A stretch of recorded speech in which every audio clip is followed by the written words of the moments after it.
Gusti anu Maha Suci nyiptakeun alam dunya teh pikeun hirup istuning keur hirup urip hidup jeung papada umatna. Umat hidup ulah kufur. Salawasna eling kanu Maha Agung, nyembah kanu Maha Kawasa. Turutkeun papagon ageman, jalankeun pituduh karuhun urang.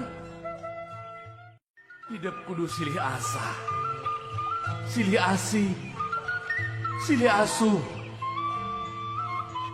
silih talingakeun ngadiri, silih simbeuhnya kadede, deheuskeun duduluran, raketkeun babarayaan, ulah rek pakia-kia, ulah rek pasalia paham, hamon